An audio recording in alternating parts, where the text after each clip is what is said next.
Agora tem alguém dizendo louco para parar de falar no Marçal. Eu vou falar um pouquinho do Pablo, mas vou falar aqui no final do programa. Vou deixar para falar agora sobre a conexão, porque eu não sei se vocês viram essa bomba de ontem.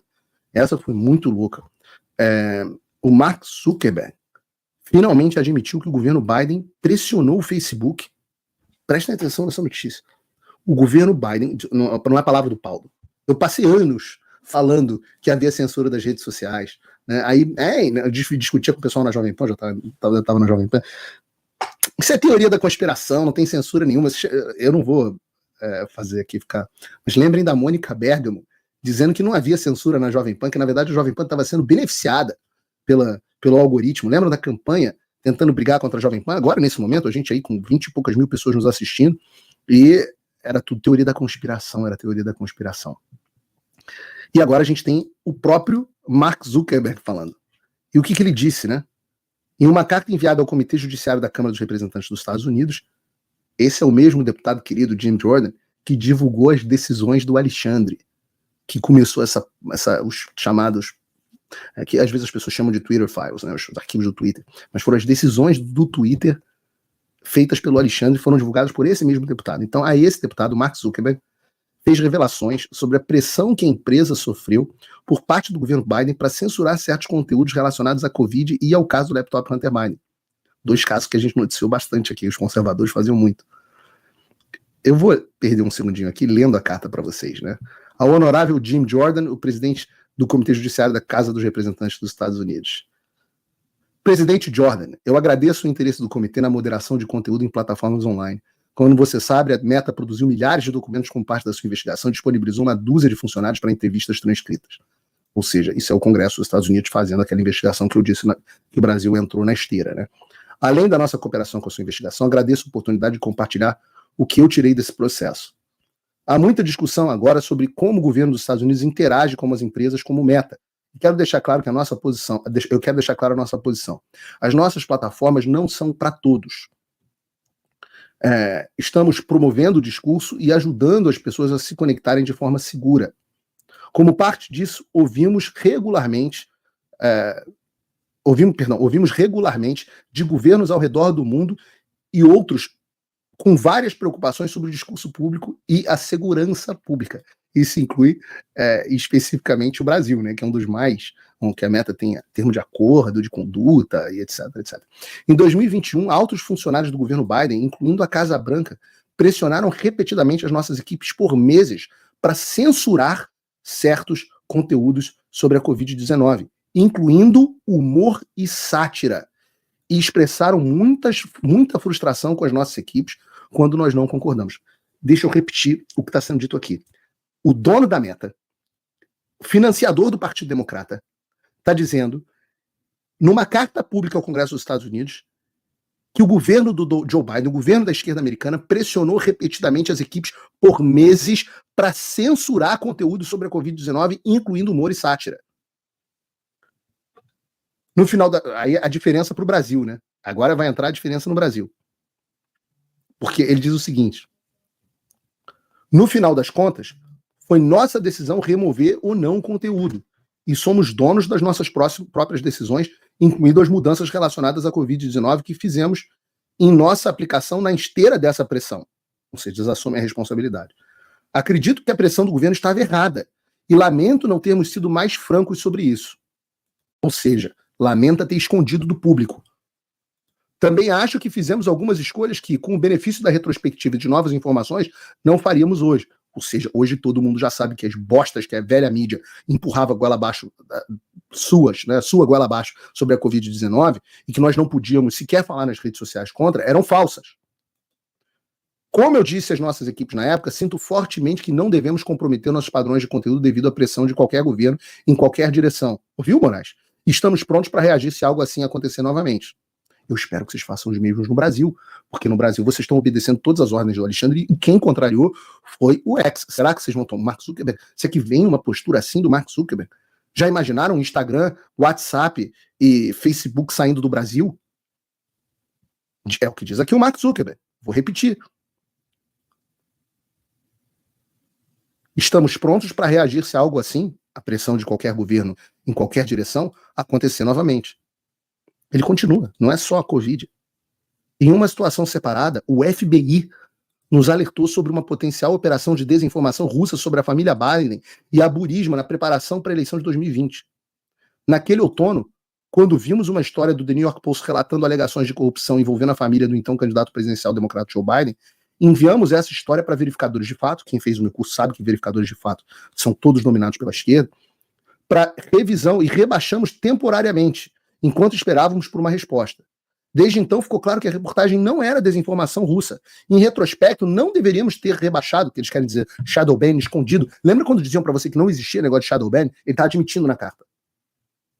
Nós fizemos shadow ban da história. Shadow ban é o que eles estão fazendo aqui com o canal. É quando o canal ele para de aparecer para as pessoas da forma que apareceria um outro conteúdo. E aí vocês podem ver que tem canais de outros veículos, até de direita, mas que tem conchavos lá no STF ou em outros lugares, que não sofrem nenhuma consequência. A mim vocês não têm dúvida, né? Eu não tenho um amigo que recebe as decisões do Alexandre de antemão me protegendo. Eles dizem, mudamos nossas políticas e processos para tornar, para nos certificar de que isso não aconteça novamente. Por exemplo, nós não faremos mais shadow ban de assuntos nos Estados Unidos. E aí ele continua falando sobre a doação eleitoral que ele fez para várias ONGs que eram para garantir a segurança eleitoral, e o que aconteceu foi que essas doações acabaram em benefício do Partido Democrata, acabaram, na verdade, sendo utilizados para fraudar a eleição americana. E eu mostro esse assunto aqui porque ontem, por exemplo, eu abri uma caixinha de pergunta no próprio Instagram do Mark Zuckerberg, a minha quarta conta, Real P. Figueiredo 04, e eu abri uma caixinha de pergunta e me colocaram lá, quem é o chefe do Alexandre? E eu respondi o que eu acho, que não é que o Alexandre tem um chefe. Existe uma agenda global de censura. E o Mark Zuckerberg, e o Alexandre de Moraes é simplesmente o mais proeminente e o mais ousado do mundo. Então o vírus é o mesmo no mundo inteiro. É o vírus da censura da esquerda, é o vírus da censura da esquerda pós-moderna, que acredita na pós-verdade, que acredita que a ordem do discurso é um mero instrumento de poder. Esse vírus é um vírus global. Só que o sistema imunológico do Brasil é pior. Então, nos Estados Unidos, o que nós soubemos foi que o Biden ameaçou as redes sociais dizendo, olha, se vocês não removerem o conteúdo que a gente está falando, a gente vai tirar de vocês a proteção do que se chama aqui de Section 230, que é uma proteção de blindagem legal que as plataformas têm para não serem processadas pelos indivíduos. Então, se alguém me calunia no Globo, por exemplo, eu posso processar o jornalista e o Globo. Mas se alguém me calunia no Twitter, eu não posso processar o Twitter, só posso processar o indivíduo. Isso se chama de proteção do Section 230. E o Biden ameaçou retirar isso. E foi o que ele podia fazer. Então não é que o Partido Democrata, e é importante dizer que esse pessoal das redes sociais, assim como a Folha de São Paulo está agora sentindo a dor da censura, e o Mark Zuckerberg está agora sentindo a dor da censura, essas pessoas são as que fomentaram que isso chegasse até aí. Eu não as isento de responsabilidade. Porque não é, por exemplo, que o Partido Democrata não queira censurar o X. Ou derrubar o X, como fez o Maduro na Venezuela.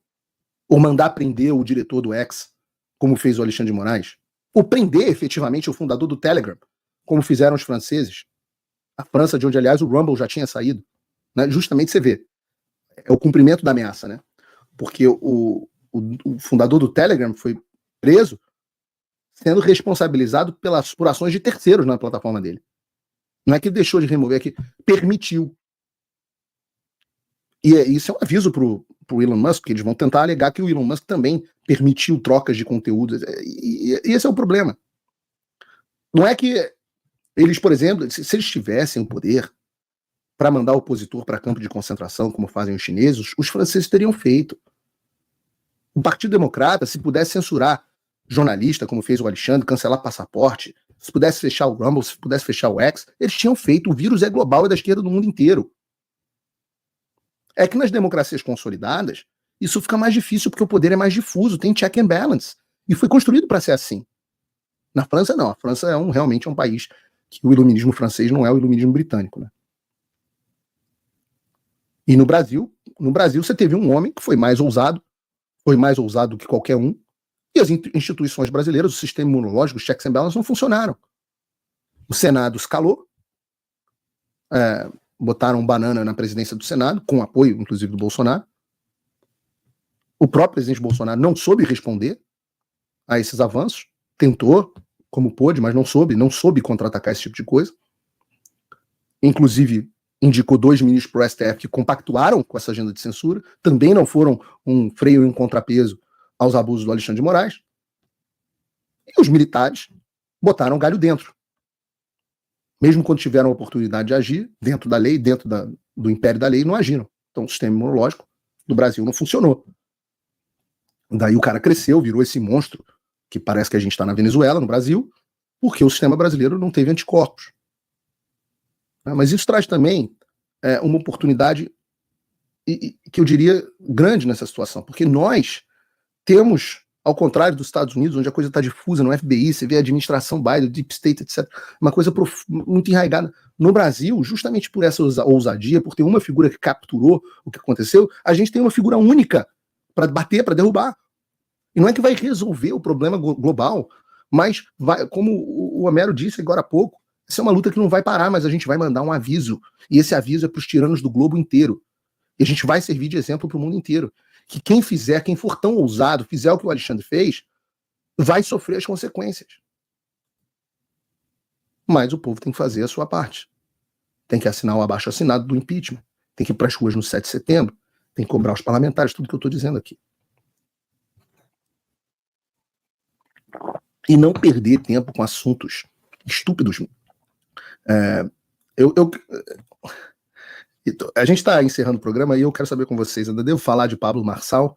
Sim ou não? Muita gente no chat me pedindo para não falar e muita gente no chat pedindo para falar. Muita gente pedindo para eu ignorar, muita gente pedindo para eu falar. E tô vendo aqui gente sentando pau no chat em cima de mim por causa desse assunto. Um monte de gente que anda hipnotizada, eu digo hipnotizada aqui do ponto de vista técnico, hipnotizadas pelo Marçal. Teve gente até mandando mensagem para mim, dizendo que, Paulo, por você ter exposto, eu tô cancelando o apoio a você, etc. Teve até patrono Gold cancelando a assinatura.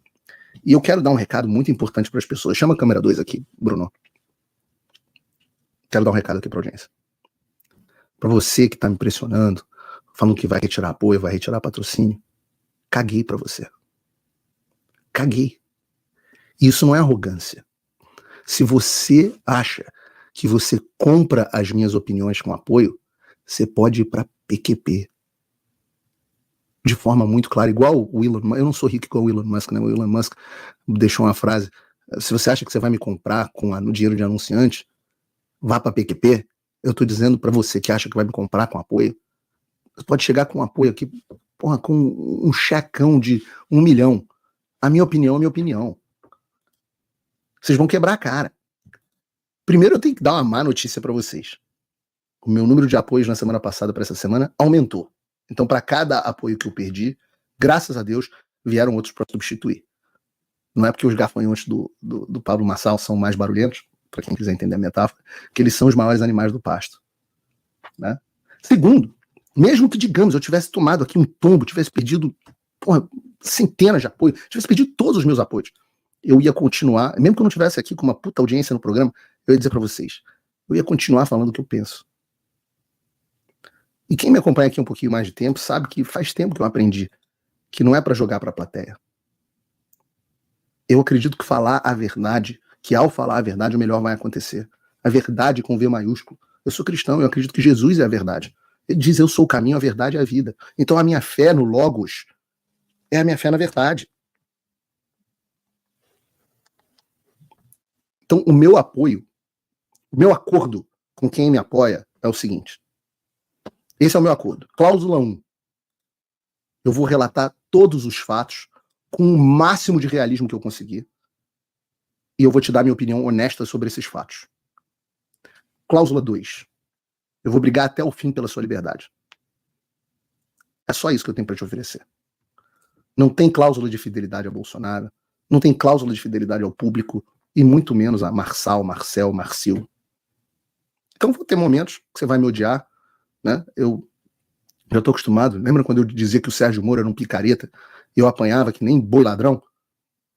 Ele se revelou. Lembra quando eu critiquei o Bolsonaro depois do recuo dele no 7 de setembro, da cartinha de desculpa pro Temer? As consequências vieram. Quando eu joguei banho de água fria na turma do Tic Tac, 72 horas nos quartéis. Quando eu falei dos generais.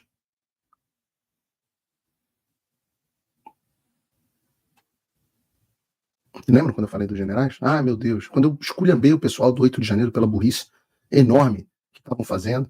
Eu falei, nossa, fui massacrar tantas vezes. Vocês podem me xingar, vocês podem me amar. A realidade é uma só e sempre vai ser. Só existe uma realidade, só existe uma verdade. E é a ela que eu sirvo. Ah, mas a multidão, as pessoas estão gritando, nossa, tem muita gente se gritando, não sei o quê. Queridos, a multidão mandou crucificar Jesus e soltar Barrabás. A multidão adorou o bezerro de ouro. Eu não me curvo à pressão.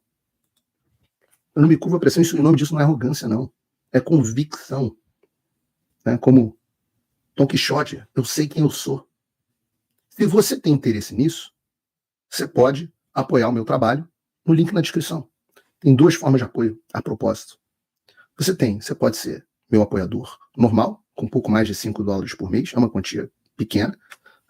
Você ganha o meu conteúdo gratuito, os boletins que a gente manda no fim do dia, etc. O link está aqui na descrição. E o cupom na descrição. Ou você pode se tornar meu patrono Gold.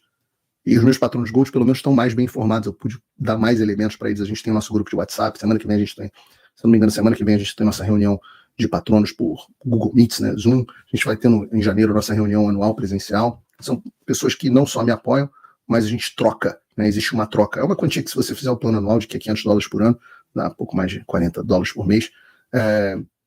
Se você fizer o plano mensal, dá $50 por mês, só para aquelas pessoas, obviamente, que estão um pouco melhores.